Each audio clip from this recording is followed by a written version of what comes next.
Coming up on this episode of Nintendo Cartridge Society. If they're all Zelda games, can any of them really be deep cuts? It's dangerous to go alone, so the Nintendo Cartridge Society goes with you.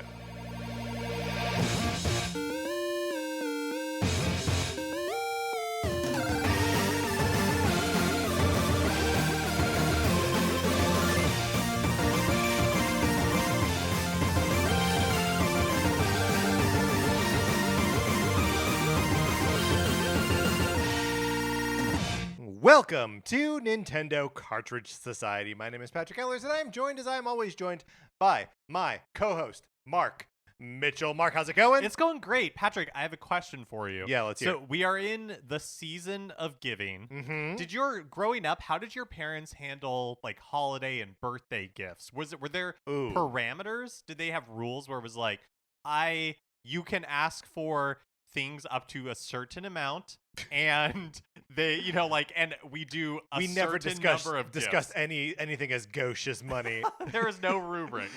No, there really was no rubric. I think you just sort of had like an internal like sense. But like From years of receiving gifts, you're like, Yeah. this is not. I'm good. Was there any time that you were like, I'm gonna push my luck, and it worked out, like a Ferrari? I never got a Ferrari to answer that question. No, I do like. Oh God, now that it always meant every Christmas meant so much to me. So it's like embarrassing in retrospect now that I'm having kind of a hard time remembering what I got for Christmas. No, it's true. I can tell I'm pretty sure it was Christmas. Yeah. One of the happiest years was the year I received a fog machine. I wanted a fog machine. Why? So bad. So, like, me and my siblings would put on, like, You'd put on little shows. shows. Yeah. And any little show was enhanced by a big fog machine. How big of a fog machine are we talking about here? I mean, it was, I would say, Did you get I would jugs say of standard fog issue. juice? Yeah, gallons. No, I would say it was standard issue. Yeah. For like a small Halloween party type fog machine. See, I would say that by the time I was like old enough to strategize about like what I could ask for Christmas, that I was like too old to be doing that. Do you know what I mean? Mm-hmm. Like there's something, and I know like all kids like go through this phase of like being crass about presents where they're just like, yeah, but why don't you buy me this? Because you don't have money. But I feel like by the time I developed that instinct, I did have money. Right? Like I had allowance and could just like buy my own things. And like I don't know. I've told this story a couple times that when some Christmas, all I wanted was Final Fantasy II for the Super NES, Final Fantasy IV, of course. And I asked for it, and my grandmother bought me Final Fantasy III, and I was so disappointed because I was like, this isn't the Final Fantasy game that I wanted. But then I played it, and of course, it's one of the greatest games of all time, and I loved it. So, like, I don't know if that just, like, broke something in me where I'm like, whatever you get, like, it has the potential to be the best thing ever. So, like, stop trying to control it. You can't control Christmas. Yeah, I mean, I love that. I think it's so true. And also just, like, makes a great, at the end of, like, a family holiday movie. Yes. Like, the breakthrough moment for the main character. Yeah. Right. Now, your birthday's a little bit closer to Christmas. It is, yeah. So did you ever get, like, screwed over at all? No, I would say my family did a really good job of separating the two. That's good. Where, like, the holidays didn't really kick in, which now as an adult is so crazy to me. As a kid, my birthday's in early December, and as a kid, the gulf between early December and Christmas seemed like ages. Right. But now I'm like, oh my gosh, like my parents would wait to put up like holiday decorations until after your birthday. And so we're talking, like we're in just a handful of days territory at that point. That's a lot of work. Yeah.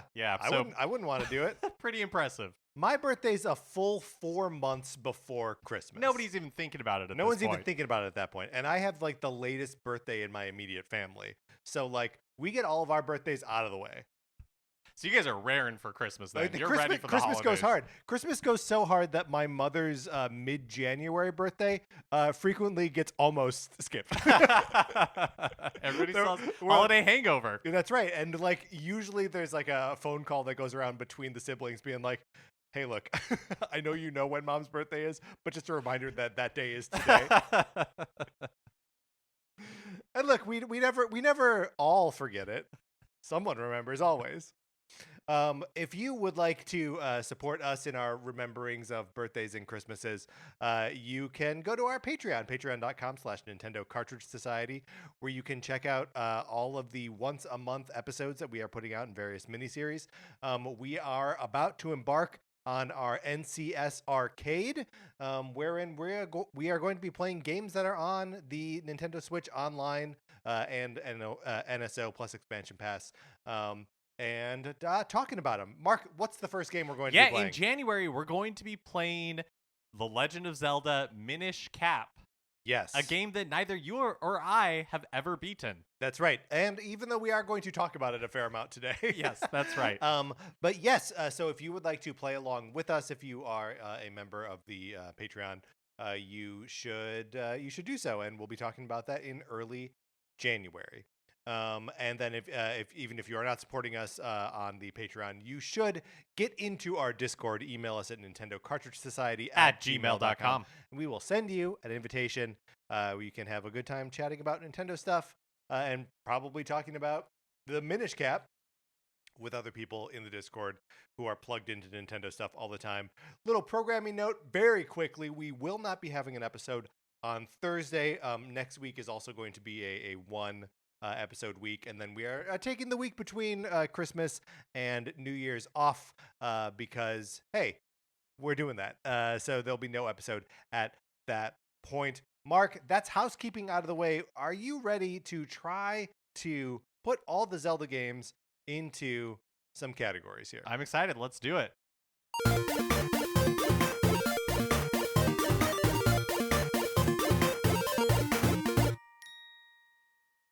The premise here is a couple things, I would say, right? The first being that Apple Music used to do this thing where they would highlight essentials, like essential songs from artists, and then sort of like break them down into the language has shifted over time, which is we got a little confused by it. But they would present you with greatest hits, with next steps, and with deep cuts. And we thought about applying that sort of logic, those categories, to games in long-running series. Yeah, and one of the reasons that this has been on our minds recently is, Patrick and I have been playing Nintendo games since the Nintendo Entertainment System, in the 80s. And so we have a long history with Nintendo and have played many, not all, Minish Cap looking at you, of the games in, like in the Legend of Zelda series. But there are a lot of people who have not, who have come to Nintendo with the Switch or come back to the Nintendo with the Switch, and not all of these games are easily playable. And so what we wanted to do was kind of... And I think when you say they're not all easily playable, I think that has multiple meanings, right? Like they're not all accessible on modern hardware, but kind of beyond that, some of them don't. Even like a good game may not hold up or be like functional now just because of the way video games were made 30 years ago. Yeah, so kind of what we wanted to do was also is, I think, an exercise for ourselves. Like, one of the things that obviously has drawn us to Nintendo and keeps it in our lives is our nostalgia for playing these games. And to your point about maybe some of them not aging well, what we wanted to do was kind of try to be as objective as possible. Well, understanding that an objective assessment of anything is impossible. Especially art. Yes. It's completely impossible. But we wanted to try to be as, like, true to the facts of the games as possible. Yes. To say, look, a lot of people, maybe their first Zelda game that they've ever played or ever beaten happened in the Switch generation. And there's a huge library of Zelda games in the past. And so where would we recommend that people go next? If you liked Breath of the Wild, if you liked Tears of the Kingdom, where are those, next steps? Right. So, and the sort of like tag onto that is that I think you and I are both kind of in agreement that the versions of a lot of these Nintendo series that have appeared on Switch just sort of are the best iterations of them, right? Like, it's hard to argue that Breath of the Wild and Tears of the Kingdom aren't the pinnacle of the Zelda series, just like it's hard to argue that like Mario Odyssey and Super Mario Brothers Wonder aren't the pinnacle of the Mario series. The Switch has just been like killing it in that regard. And because those are the two most recent examples, the two most recent releases for each of those franchises, we are counting them as the sort of de facto essential games. Oh, we're counting them as the de facto greatest hits. Those are the greatest hits. Sorry, my fault. We're still wrapping our heads around the vocabulary here. Yeah. So those are and not just are they maybe, like arguably the best examples of those games. With Zelda, it's a little hard because they're so different from the previous games. Yeah, I agree. But there's no question for the Zelda series that Breath of the Wild and probably Tears of the Kingdom, these are the best-selling Zelda games. And so they are the ones that people are most likely to have played. Yeah. Well, and I also feel like they are those like most easily that you could like put in front of someone now who is playing other games now and say, this is what Zelda is, and they go, wow, Zelda's worth playing. Yeah. You know? Yep.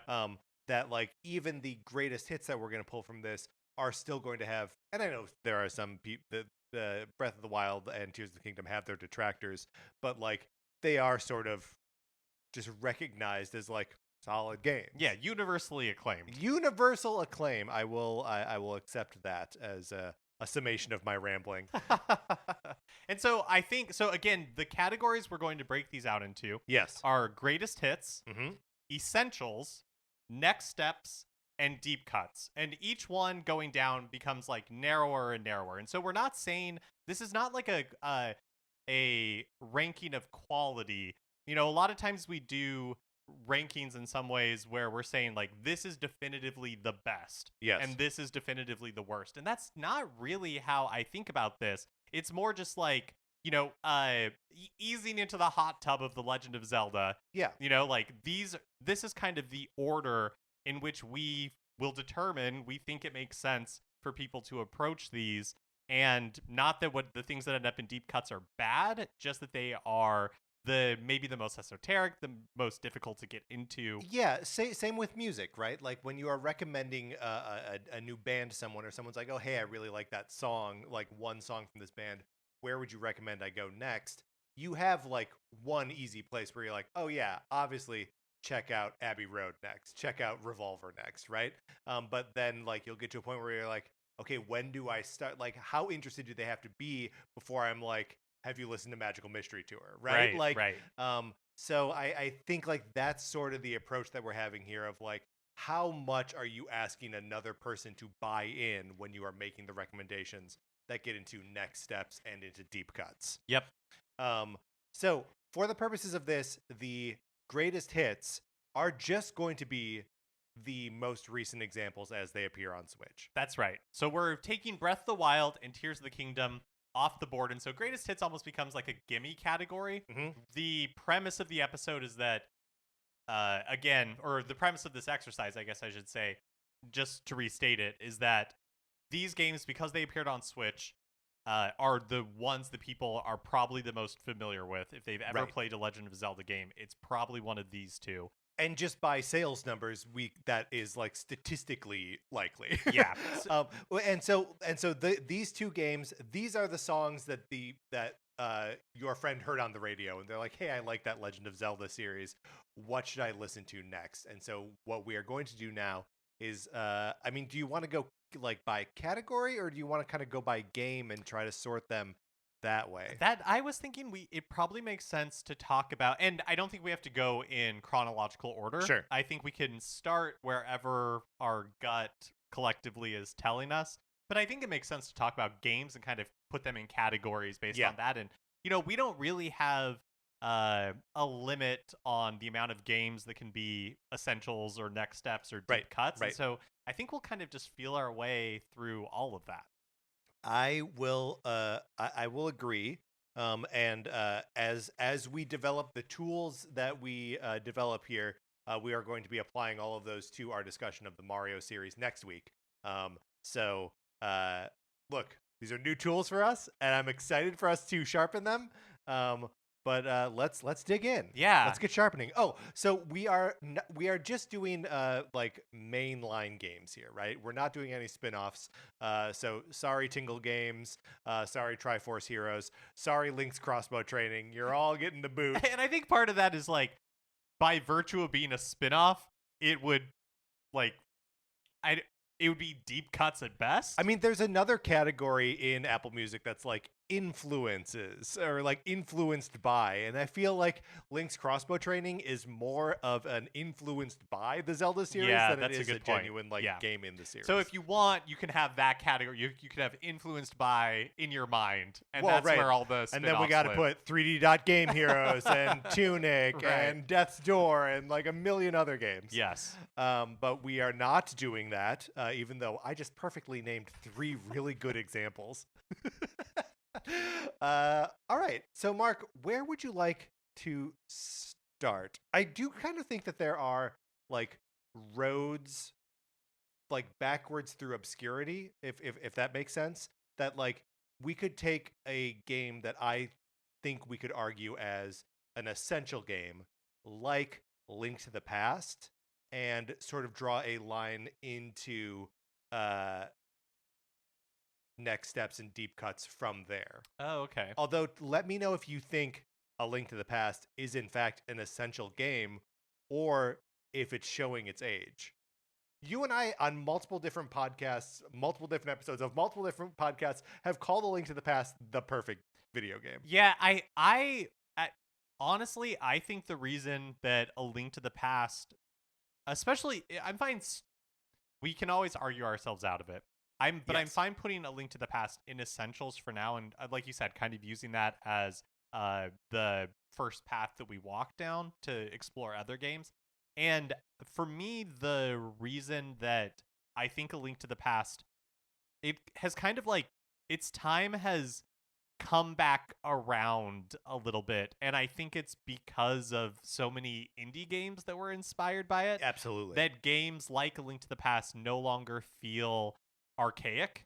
That is very interesting. Because, you know, like you will be hard pressed to find a new video game from like a major developer that looks and feels like A Link to the Past, but you will find a ton of indie games like that is a type of indie game is a Link to the Past like. Exactly. Yeah. And so I think because of that, it has made all indie games in general have made these retro style games not feel archaic anymore. They just feel like not AAA, you know, like big budget titles in a way that there were generations where there was not that wasn't true. After the Super Nintendo, no game wanted to look like a Super Nintendo game. Yeah. It was only, I would say, really with the Xbox 360 generation that sort of thing started becoming in vogue in console gaming again.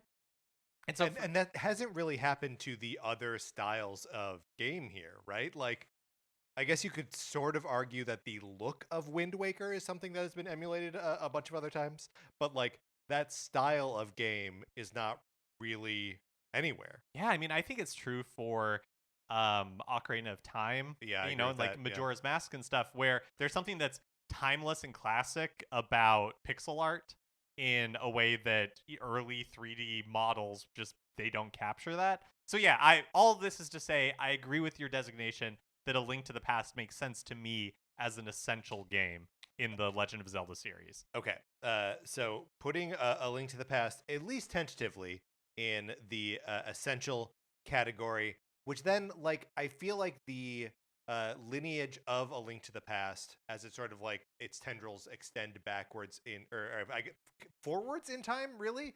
Like the descendants of A Link to the Past are, I'm just going to list some games here, and then we can talk about like where we put them. Link's Awakening, the Oracle games, and A Link Between Worlds. Yeah, that's interesting. I don't disagree with that. I would also put Minish Cap in there, I think. Interesting. Just because it's that third of the Capcom developed games in the lineage of Oracle of Seasons and Oracle of Ages. Yeah. Yeah. No, that makes sense that it's in like the same lineage. Although that almost makes me wonder if Oracle Minish Cap is its own lineage. Yeah, in a way, for sure. I mean, I do think the trunk of this tree That's true. is a link to the past. Yeah. And that they're definitely both Link's Awakening, the Oracle games, and Minish Cap all follow that. A Link Between Worlds is on that family tree, but like a different branch, for sure. Yes. Yeah, I agree. It's so weird though, because like the branching path sort of goes like backwards to Link's Awakening, and then backwards again to Oracle, and then like sort of forwards again to Minish Cap. Like, I don't do you know, mean like mechanic wise? I just in terms of like presentation and like there the way these games influence each other and like start their own things is all very interesting to me. And I know we're kind of just talking about like 2D games here, the non DS 2D games that came after A Link to the Past, but like they are all a family. Yeah, definitely. But I think, do you think that part of that is because A Link to the Past was the language of, Yes, it was like the final word on 2D Zelda for a really long time, right? And so it was the template for, It's also like the first real word on it after the NES games. It boggles the mind Yes. that A Link to the Past is the third game in the Unreal. Legend of Zelda Unreal. series, and Yes. that is the template that the Legend of Zelda would continue to follow for what, like 15 years? Yeah. Until 2017? Yeah. Yeah. No, it's wild. Okay. So I think let's maybe actually just go through this chronologically. So we have A Link to the Past, and so I think the next one it makes sense for us to kind of like think about is Link's Awakening. Yeah. And I like having these two things to compare to each other as far as like games go. And it's honestly kind of a relief to not have to do this as far as like quality, because I think Link's Awakening is well, here's something that we have to consider. Lay it on me. Is that Link's Awakening has a remake right, on the that Switch. appears on Switch, yeah. And so a remake that I love too. And so does that sort of like modernization of it? Thing is, it's not that modernized. Like, it looks modern, but it plays very much like its old self. For sure. Yeah. My gut is to put this into the next steps category. I don't think it is as obscure as a deep cut. Even though like it is one of the like weirder kind of stories of the game, it is, it will teach you less about Zelda lore, but it will teach someone more about like the strange Zelda vibes, right? And we're not approaching all of this from like an educational standpoint, but like in some ways there is, right? Of like, how do you understand your relationship to the Zelda series? And Link's Awakening is a beautiful sample platter of what weirdos there can be in these games. I think that's true. There's a goat who writes letters. And I mean, yes, case closed. One of the things that we admire about the series so much is strange NPCs that have their own inner life. And I think Link's Awakening took that into a bold, strong direction. I am okay putting Link's Awakening in next steps. Where is your impulse? I think an argument could be made for deep cuts. Okay. Just because of how old it is. And I guess the fact that the Switch version exists is maybe the reason that would keep it out of deep cuts and into next steps, because, and I don't just mean like literally accessible, because the Switch is really popular and it's easy to get a copy of this, and it's available on Nintendo Switch Online. But I also think that having, if I were to introduce somebody to Link's Awakening, it would be the Switch version, because it looks cute. Yeah. It sounds good. I mean, yes, like it is basically a tile for tile remake, but you don't have to dive into the menu all the time to switch items anymore. True. If you want to equip the rock feather, it's just like there all of those niceties. You've got a permanent sword button. Yeah, like all of the crazy to think that the original doesn't have. All of those niceties, I think, make it easier to get into.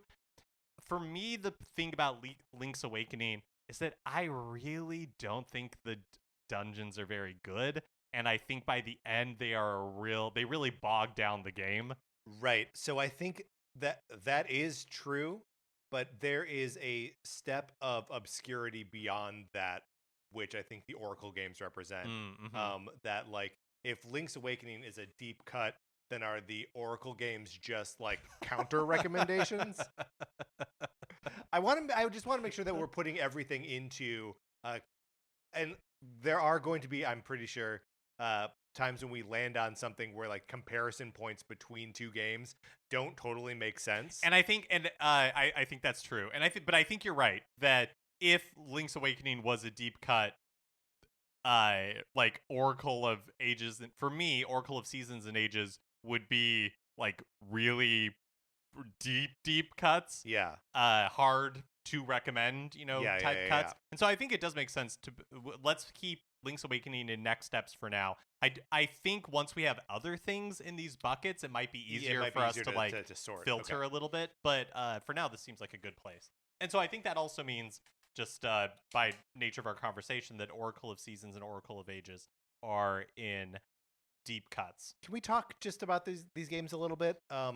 Because I've not finished either, but I've played a good deal of both, maybe like halfway through both of them. And they are like sort of ambitious Link's Awakening clones. And I always find their ambition to like sort of be outstripped by the limitations of the Game Boy, where like I don't know, it feels like it's using a tool set that is not enough to realize the sort of scope of the traveling through time hundreds of years, or changing the seasons, and like altering the world around you. It just never seems like the game system itself can hold up under the weight of those concepts. Yeah, I agree with you. It feels like the games are so ambitious, and it feels like there's so much in them. Yeah. I wish I could see these games. I'm the same as you. I don't think I've ever beat these games before, but I have given it an honest try multiple times, and I know I've made my way through a significant portion of. I know we played Oracle of Seasons for the Connor McCabe's Zelda, the Super NPC Zelda Game Club. Yeah. And if you recall, I started playing Oracle of Ages, got halfway through that, and then was like, "Oh no, yeah. I'm supposed to be playing the other one." And so but I know that these games are loved by a lot of people, and that for some people that these are their favorite Zelda games. And I wish I could see the games experience the games through the eyes of those people, because I always find that I just get caught up in, or kind of like bogged down in, the minutia of the game. I think that there is so much ambition to it, and academically so much to like. I love the animal companions, like Mochi. Like all of that stuff is right. Really That's fun. the name of the bear. It's I like think Moochie so. or Mochi or something like that. Yeah. But I think he's a big fat blue bear with little wings. He flies around. But it's almost like there's just too much going on. None of the systems work that well for me, and it just feels like there's a lot of cruft that you have to get through. Mm-hmm. Just like a lot of like tedious backtracking or side quests that are quote unquote quirky fun, but in reality I just find them just to be aren't. tedious. Yeah, I mean there's for me the big difference with the Oracle games, and to a lesser extent Minish Cap, is that I just feel the lack of Nintendo, right? Like there is the like secret ingredient of every Nintendo game, every good Nintendo game, is that it's just designed very well. That like there are these invisible strings that pull you in different directions, and you pick up on these cues, and like a Nintendo open world is just inherently more interesting than a non-Nintendo open world, because they've thought about these things in abstract ways that we can't even quantify or express, and it's just a more robust world that I don't think Capcom has the same sort of handle on. Yeah. So all of this is to say is that I think Oracle of Seasons and Oracle of Ages are fair deep cuts. Yeah. And also, again, available on the Nintendo Switch Online, but fairly recently. But I also just think, as far as, sitting somebody down who maybe has never played a Game Boy Color game before, Right. that it's a hard ask. Yeah, I agree. I agree. And in a harder ask than Link's Awakening, even in its Game Boy Color iteration. Which then leads us to the twin questions of A Link Between Worlds and the Minish Cap. Now, I want to start by saying here that I love A Link Between Worlds. I think it is an excellent game. I think it is hard to recommend it to not a hardcore Zelda fan. Why is that? I'm curious. Well, so it requires, I don't know if it requires, it benefits greatly from a familiarity with A Link to the Past. And even more so, like a bone deep familiarity with Link to the Past, where you can walk into a room or a forest or a house and have an innate understanding of what this looked like 20 years before. And the way that it blows up that concept with its item rental and the ability to approach dungeons in not whatever order you want, but you have quite a bit more freedom to approach things in different orders.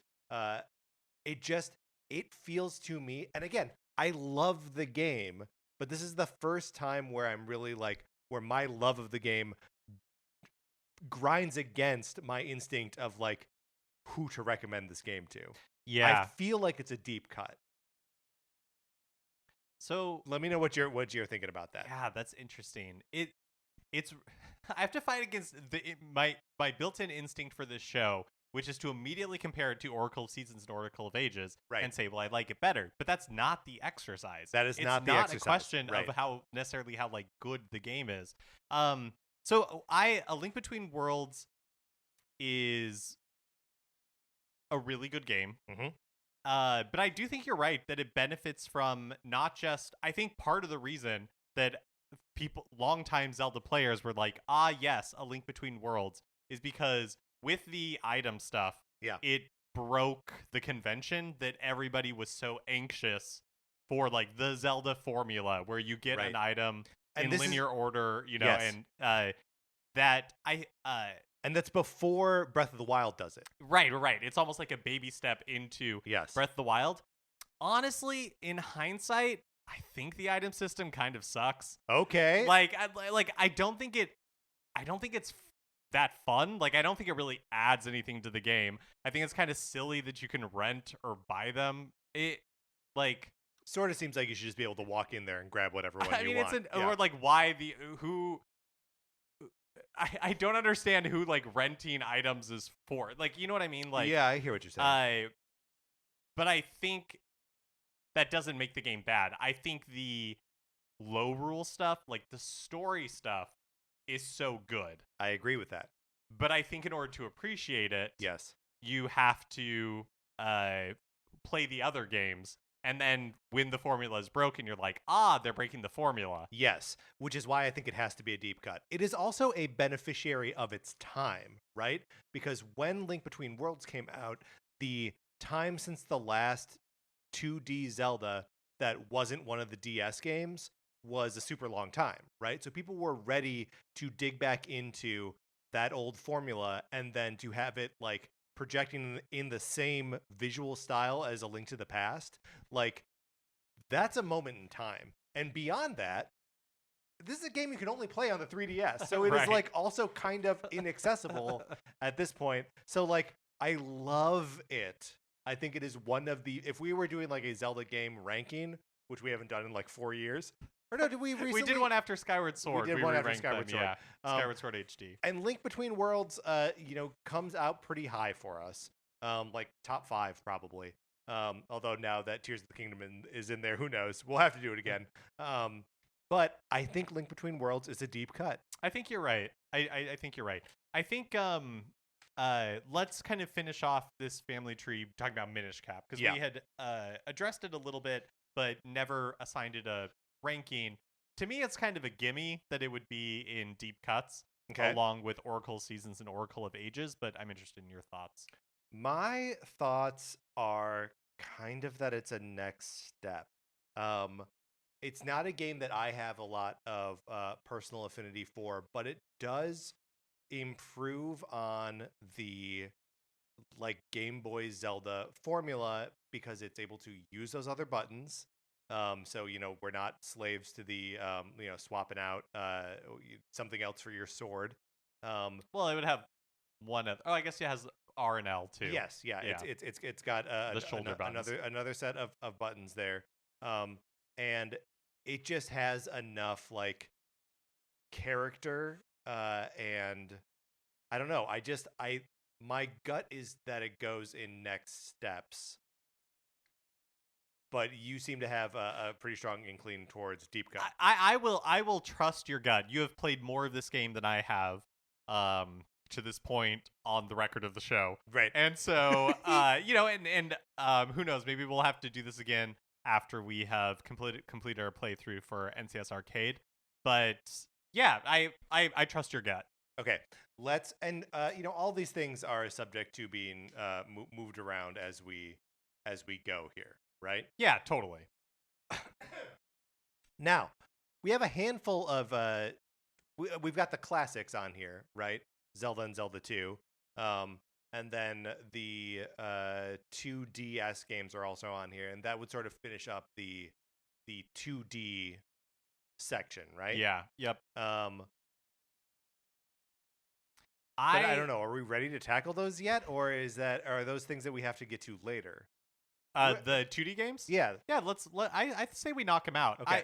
And maybe this is, I don't know what your feelings are, but to me, Zelda 2, The Adventure of Link is no question to me a deep cut. That's a deep cut, yeah.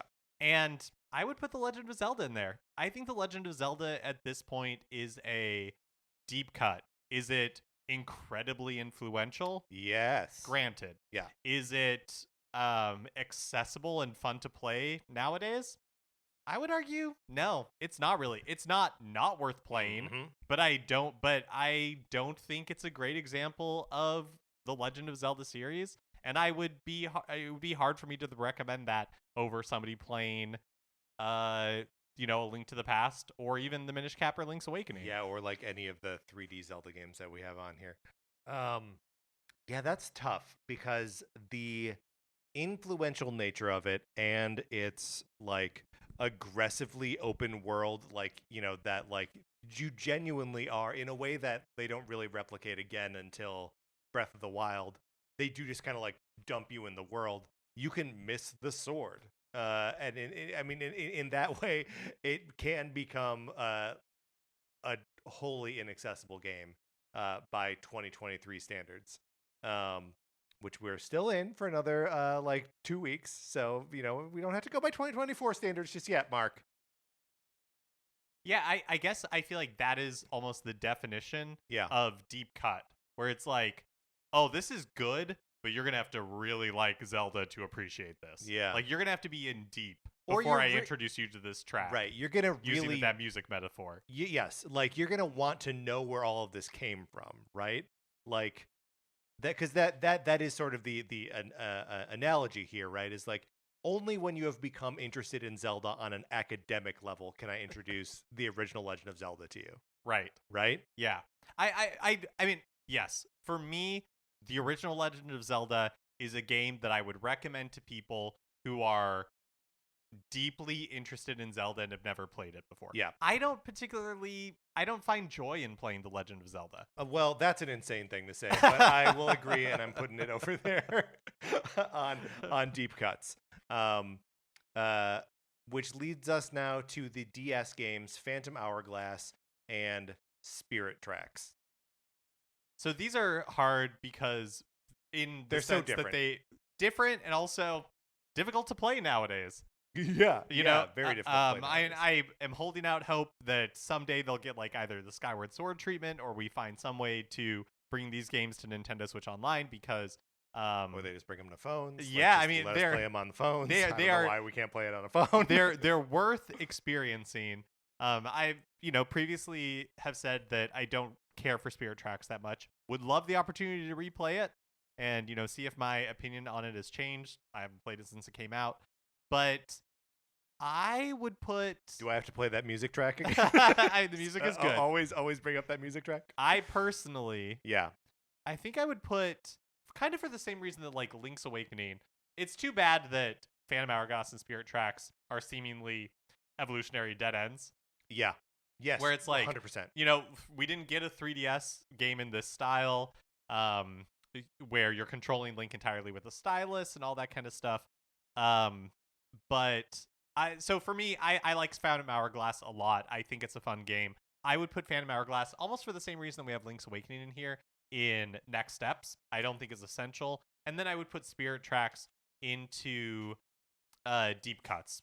Yeah. I mean, if for no other reason than that, like, it is sort of the dead end of dead ends, right? Like, Phantom Hourglass is an extension of the Wind Waker formula that then Spirit Tracks like takes and then twists like past the point of recognition, where like you're doing that same thing but on a train instead of like you lose the sea. Yeah, and I know a lot of people prefer Spirit Tracks to Phantom Hourglass. So if in your mind, if that is true for you, you could swap these two. No, this is definitive. You can't swap these. But yeah, I think Phantom Hourglass is an interesting next step.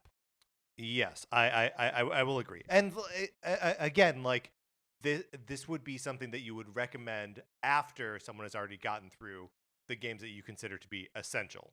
Yeah. Yeah. Yep. And so far, the only thing we have in that essential pile right now is A Link to the Past, which I think is fair. Like, I think it's true.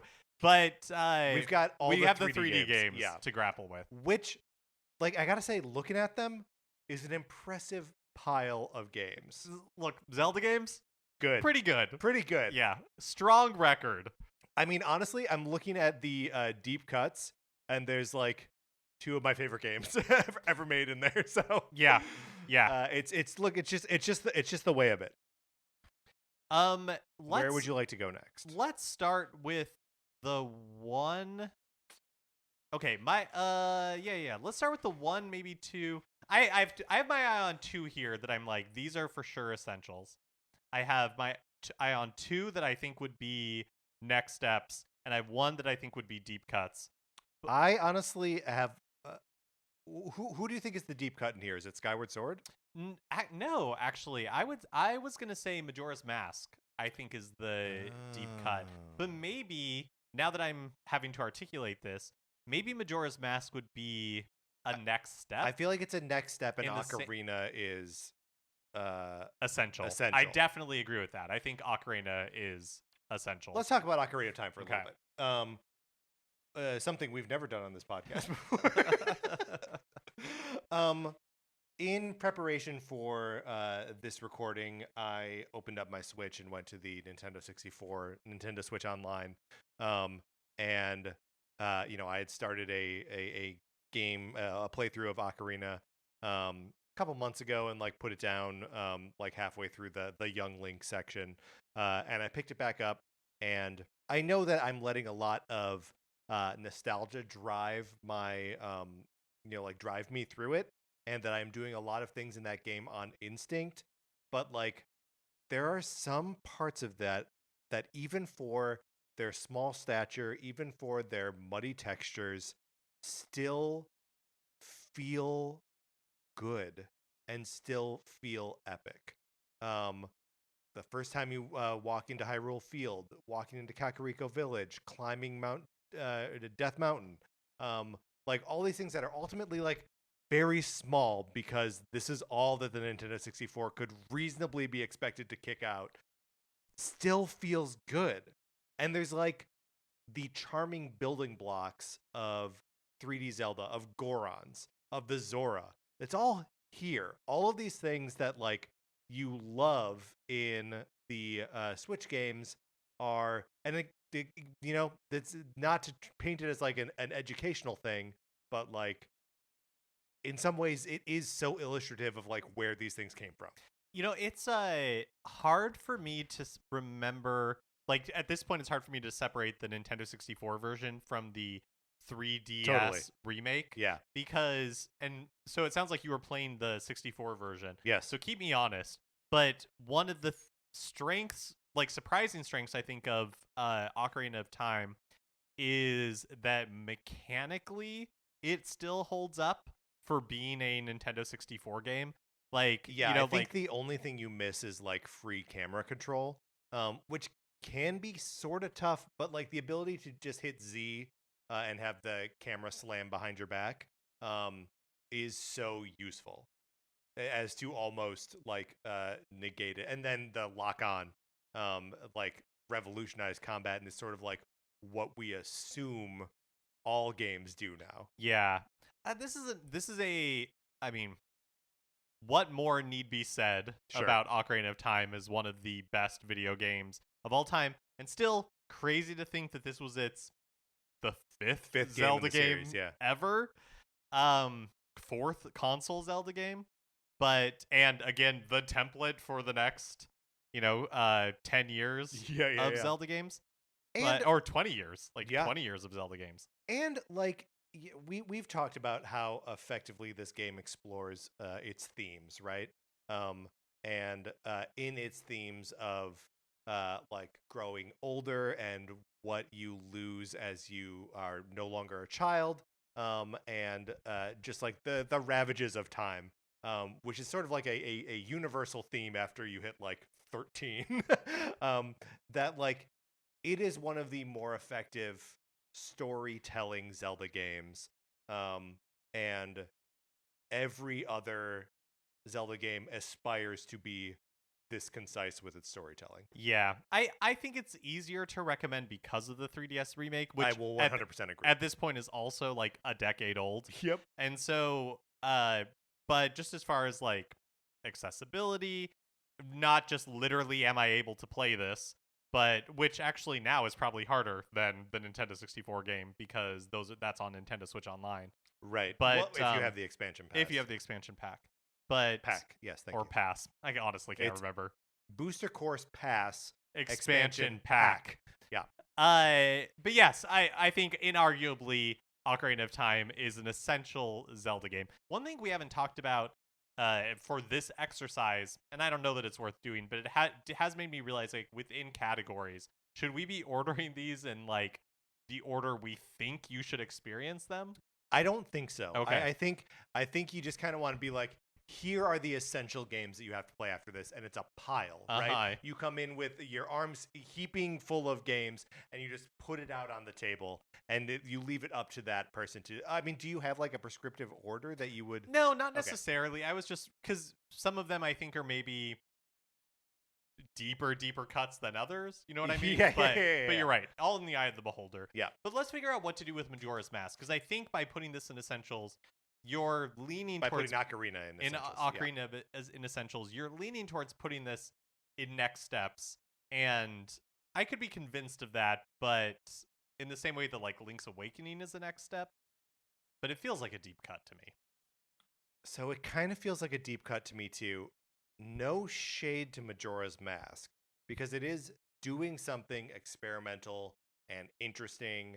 And, for all of my praise as recently as 3 minutes ago of the story and themes of Ocarina of Time, Majora's Mask is attempting more and doing more, maybe in a little bit like lumpier way, but like is very good at it.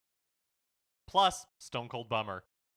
That's true. A Stone Cold Bummer. So what are you going to do? But I feel like Majora's Mask, for the same reason that we put A Link Between Worlds in deep cuts, or for similar reasons, is why I would put Majora's Mask in there. I think Majora's Mask is more funny being the 6th Zelda game ever, but I kind of think it's more enjoyable once you have more familiarity with Zelda games. That's true. Because then you can appreciate it, how different it is. Yeah.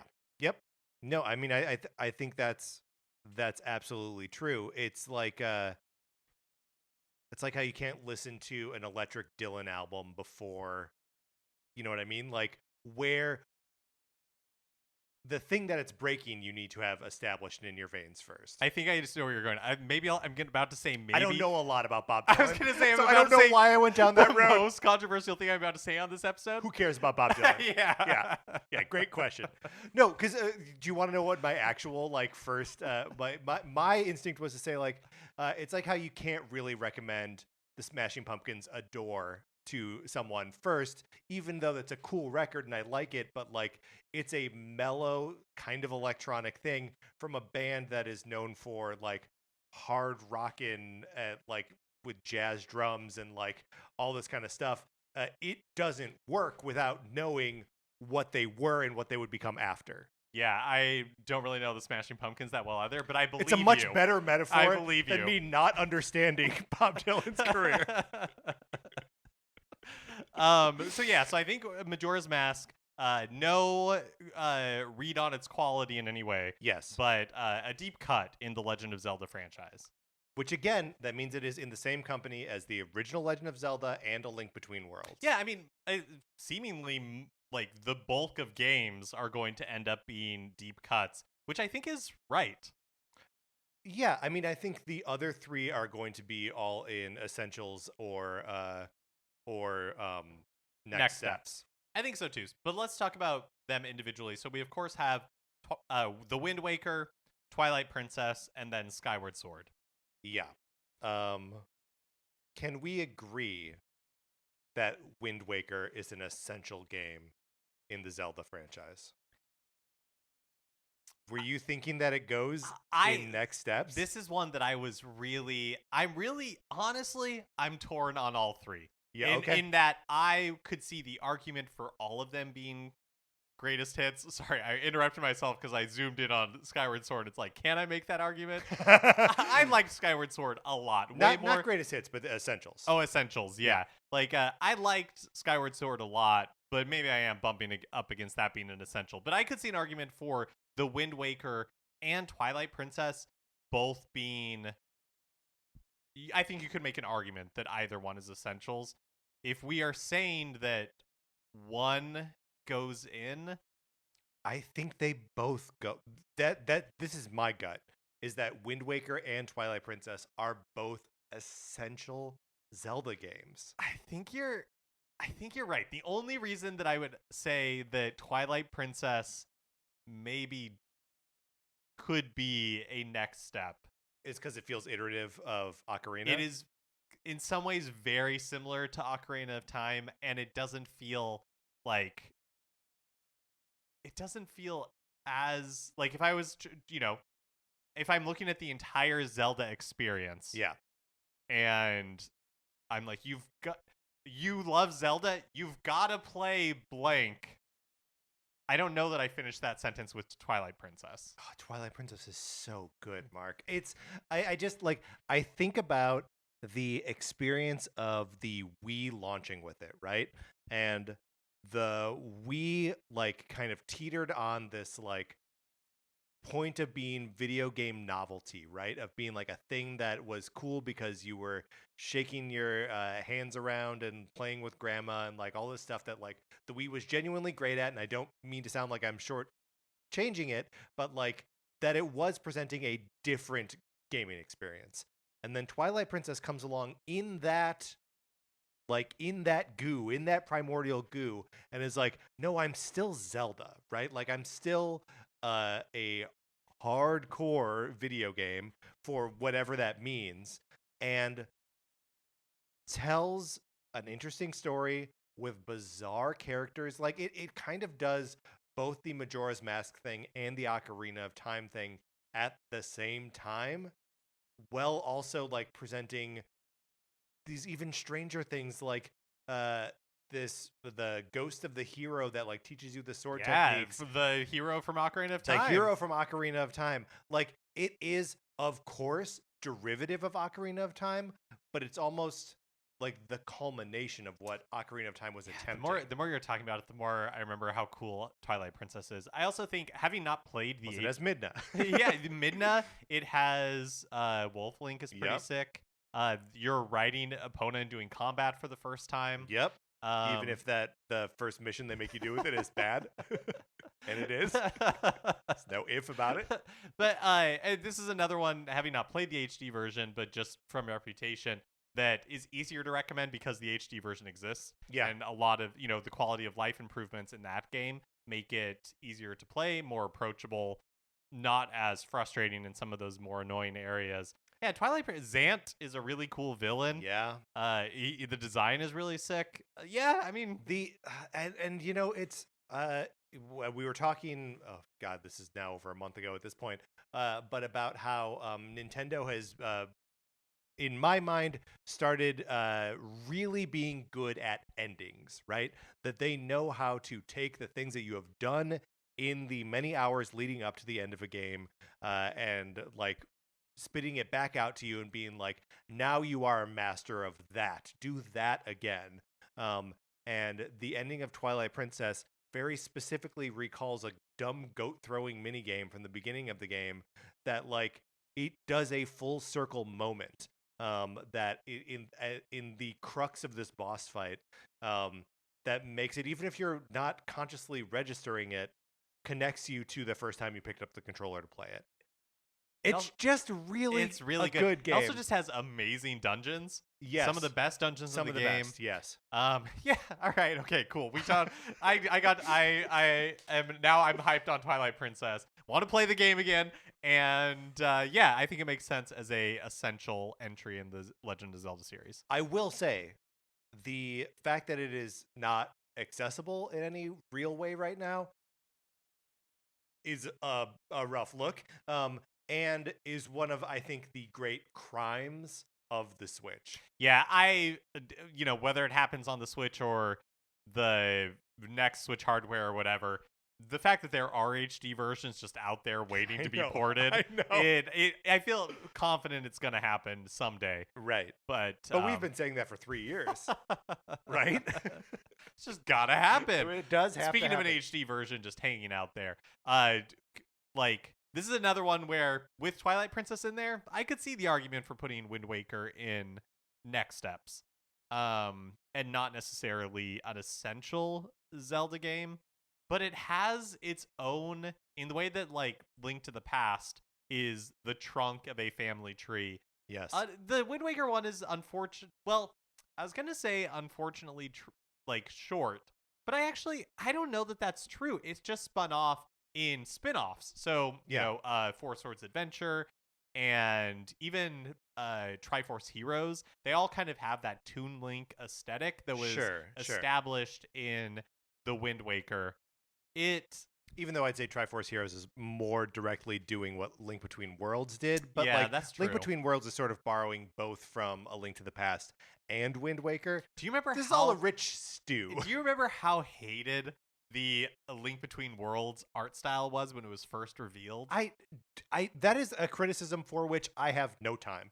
I think it's amazing how much it looks like A Link to the Past. I when it first came out, I was kind of like, yeah, but it's not great. But once it matters so little to the enjoyment of the game, whether you think it looks fine or whether you think it looks gross. Like in the end, it really did not matter because the game is amazing. And we put it in deep cuts. Not judgment on its quality. Talk to me about Wind Waker though. Like, just let's just like drill into what we like about this experience, what's frustrating about the experience, and how much how much it is what Zelda is. You know? Yeah. I think the reason why I would put it right now into next steps is because it feels apart from the rest of the games that are in Essentials. Like, it feels like an experiment, not in the way that like Majora's Mask was, or Spirit Tracks or something. It feels like an experiment pushing beyond the... Man, maybe I'm talking myself into making it Essentials. This is what I'm saying. Yeah. Is that because part of its experimentation, again, this is, we talked about like some of the ambitions of these games running up against what the hardware and software is physically capable of. Whereas I think the Wind Waker uses the limits of the GameCube to make a better game. Like, the Great Sea, this like largely featureless ocean that becomes this like ultimate frontier. I don't know, the endlessness of this ocean. And I know it has borders, and it'll turn you around if you go too far. But it sure feels big. And it's such an effective illusion that I don't know, it feels like the big open Hyrules of Breath of the Wild and Tears of the Kingdom to me. Yeah, I feel like that's interesting that you're touting that as like a highlight of the game. I would say that it is something that they improved on in the HD version, where you can go faster. Where you can go faster, true. like and hey, that's fair. We have bumped up some of these because the HD versions exist. Well, and I don't think that the ability to move faster through the sea makes the sea feel any less big. So when you're just saying less inconvenient. I do think, because you were saying, like kind of the limitations of the GameCube will make the game great. I feel like the one area that I would agree that is true in, for sure, unquestionably, is the art style. Yeah. Where, instead of, we saw what trying to do hyper realistic, or I don't know if hyper realistic is the right term, because nothing in Twilight Princess is realistic looking at all, but more like grounded designs. And even that just feels wrong when you're talking about Twilight Princess, because everything in that world looks crazy. Yeah. Like absolutely insane. Right. But in a way that both disgusts and intrigues me. But I do think that part of the reason that they went with the approach they did with Wind Waker is because you can make it look really good on GameCube. Yeah. And it did. And it looks really good, but it looks even better in motion, right? Like, and like it sounds right too. They started doing this thing of when Link is attacking that there are musical stings that go along with each like hit of the sword, and they get like higher and a little more urgent every time you hit an enemy. So like, I don't know, the presentation of Wind Waker is remarkable, and not just for its art style. Here's what I want us to be able to answer, and I'm not saying that Wind Waker shouldn't be essential, but what I want us to answer is how we would finish this idea. Is, hey, you just played Breath of the Wild and Tears of the Kingdom. The next Zelda game you should play is Wind Waker, because for this reason. Right. And I don't like. I have an argument for Link to the Past. I have an argument for Ocarina of Time, and an argument for Twilight Princess. I don't really have one for Wind Waker, even though it's a great game. I guess this does raise the question of like, is it something where you need to have experience in, have a greater experience and appreciation of like the open field of Hyrule before you can explore a world without it? You know what I mean? Okay. Yeah, I think that's a fair question. I think for me, it's more like if you never played the Wind Waker, could you say that you have played like the essential Zelda games? If you've never played the Wind Waker, then you have not seen the origin of the Toon Link, of Toon Link, of the Rito, the bird people. They're introduced in this game. The what are they called? The Koroks. We meet them in Wind Waker. So maybe that's the argument for making it essential. It's like all these things that you experienced in Tears of the Kingdom and Breath of the Wild, the origin of many of those ideas. Right, in the same way that Ocarina of Time has those same things with like the Goron and the Zora, the other half of like that equation is present in the Wind Waker. Yeah. All right. I buy that.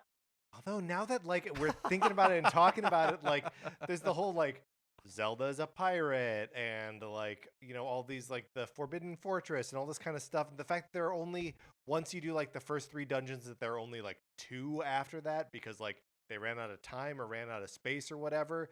And they're both these like escort mission levels, which like that doesn't really come back in Zelda games a lot. But I think that's okay, because I think that, I think these are all good points, right? Like the game is famously kind of truncated, and the latter missions kind of stink because they had to just wrap it up quickly. But so it doesn't feel fully fleshed out. So I think those are all good points, and maybe it does end up in. I love that Wind Waker is. Of course, Wind Waker is the most difficult one. I like that it is not only split us a bit against each other, but also against ourselves. Yes, multiple we've times. Both argued we both positions. We have both flip flopped both positions multiple times. But I think all of that is true, and maybe that is the reason to keep it out of essentials. But I don't think, that it being different, is the reason to keep it out of essentials. I think something can be essential and still break the format. Yeah, sure. Okay. I don't think everything has to be Ocarina of Time in order for it to be essential to the Zelda series. Well, and we do right now the essential category is like Zelda formula, Zelda formula, Zelda formula. Well, that's because all of these games are going, all of these games are the Zelda formula that we're talking about essentially. But I see your point. Especially, I feel like these three, A Link to the Past, Ocarina of Time, especially Ocarina of Time and Twilight Princess, are very much reflections of each other. Yeah. I think we put Wind Waker in essentials. There it goes. Wind Waker is going in the essentials. And we feel good about it. And we feel so good about it. So final game that we have yet to classify is Legend of Zelda Skyward Sword. Right. A game that I didn't play on Wii, but when it was released on the HD version on Switch, I played it and I ended up loving this game. And I don't know if it was because, Breath of the Wild had come out, and so it had been many years since I had played a new, to me, classic Zelda formula game. So I played and I was like, you know what? These things still work. Yeah. And it's good formula. Plus, the story is great. Story's great. The characters are really good. It does a lot of things right. It is imperfect enough that there's no way it could go into essentials. But I don't think there's a world where it's a deep cut. Like, I think it is a better game than that. And again, there are great games in the deep cut category. But it feels enough like a Zelda game that it feels like a next step to me. Like, if you enjoyed these games, here is a fun twist on it that is not so esoteric as to be considered a deep cut, but is also like does make you swing your arms around in order to play it. You know what I mean? And I also think because of, I think it's the perfect. You liked Wind Waker, you're gonna like Skyward Sword because you liked the things that were different about it. Like you liked being out on the boat. You liked the different art style. Like you liked all those things. I think this is Let me introduce you to Skyward Sword because there's some weird things about it. You're limited to these very specific areas. It's not like a connected world or anything like that. You're always returning to the hub and then skydiving to one of like 4 areas. And so it's like, if you liked Wind Waker, I think you'll jive with the weirdness of Skyward Sword. Skyward Sword also does the like kind of beautiful thing of doing variations on the established like canon of these games, where it's like, you'll go to Death Mountain and like there are Gorons around somewhere, but mostly you're going to be dealing with these weird mole guys. That's right. You know? Or like, we got Zoras, but they're kind of like seahorses. You know what I mean? Like, and we got these like Kikwik guys. Yes, that's right. That's right. They're not really Koroks, but like they kind of are, but maybe they're also birds. So like everything there's like, it does feel like you need to have the basis of these other essentials before moving on to it. I just want to make sure that that we have a like cohesive enough argument to not put it in deep cuts, and it can't just be because we played it recently and liked it. Right. How is Skyward Sword, Mark? How is Skyward Sword not a deep cut? So I do think it has the benefit of time in that it is one of the more recent games. Sure. And is imminently accessible on a Switch. Very accessible. I also think that it has the benefit of, like a lot of the things that were learned from Twilight Princess and Wind Waker. I think that it is enough of a twist on the Zelda formula.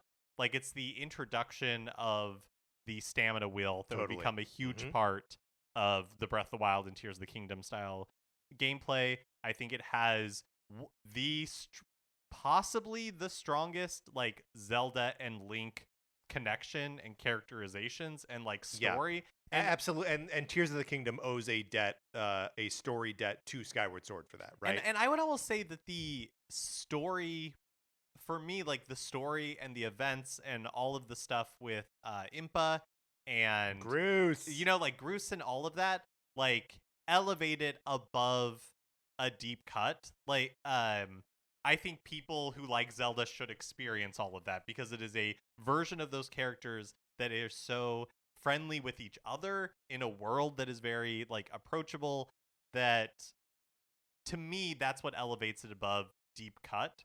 Is that I want more people to experience those aspects of what a Zelda game could be, but not everyone. It's not. I don't think essential. it's not. Yeah, it's not essential. It would be. I feel like it would be hard to, like, we don't. All of the essential games here that we have listed are neither motion or touch controlled. Yeah, I mean Twilight Princess has some, but like, I mean, come on. but I mean, I really think, like, again, if we are looking at this through the lens of, oh, you like Breath of the Wild and Tears of the Kingdom, yeah, I think you will like these. It's easy to make an argument, except for I know we put Wind Waker in here, but it's easy for me to make an argument for all of, right? You're saying like A Link to the Past, yeah, Ocarina of Time, Twilight Princess, yeah, that, like, Wind Waker, that all follows for me. And then the next steps would be, these other games. Yeah. So do we want to run through them? Let's run through them. Should we start at the deep cuts and then work our way back up to? Yes, but let's remember through the filter of like, oh, you're like, oh, you're nasty. You like Link's Awakening? All right, then let me introduce you to like this thing. Right. So in the deep cuts, we've got Majora's Mask, the original Legend of Zelda, Spirit Tracks, Zelda 2: The Adventure of Link, A Link Between Worlds, Oracle of Seasons, and Oracle of Ages. Those belong in our deep cuts. People who have expressed continued, renewed interest in the Legend of Zelda series. Makes sense to me. It makes sense to me. Okay, now in our next steps, so these would be for people who have played the series, explored a little more. We've got Skyward Sword, The Minish Cap, Link's Awakening, and Phantom Hourglass. You still feel good about Phantom Hourglass being? I feel good about Phantom Hourglass. Yeah. All right, great. And then in our essentials category, we go The Wind Waker, Twilight Princess, Ocarina of Time, and A Link to the Past, which makes a lot of sense to me. And then the greatest hits, of course, being Tears of the Kingdom and Breath of the Wild. Mark, any other takeaways from doing this? Is there anything that surprised you in this process? Obviously, this felt hard. It did feel hard, but it was one. You realize what like how many riches there are in the Zelda universe, right? But two, I think this was it was interesting to kind of like push ourselves in this way. Yeah. I will agree with that. It's also interesting how much you can not wholly divorce quality of game from where it goes in these categories, which makes sense. Some of my for my favorite bands, some of their songs that are my favorites are the deep cuts. Yeah, right? like all those Electric Dylan songs we love so much. All right, I called myself out on that one. After you called me out. Okay. All right, Mark, let's close this out. All right, that is going to do it for this episode of Nintendo Cartridge Society. Remember, you should get into our Discord if you are not already. Email us at Nintendo Cartridge Society at gmail.com. Anthony DeLuca made our logo. Our theme music is provided by 8-Bit Betty. You can get more of his music by going to 8bitbetty.com or by listening right now. For my co-host, Mark Mitchell, this is Patrick Eller saying thank you for listening.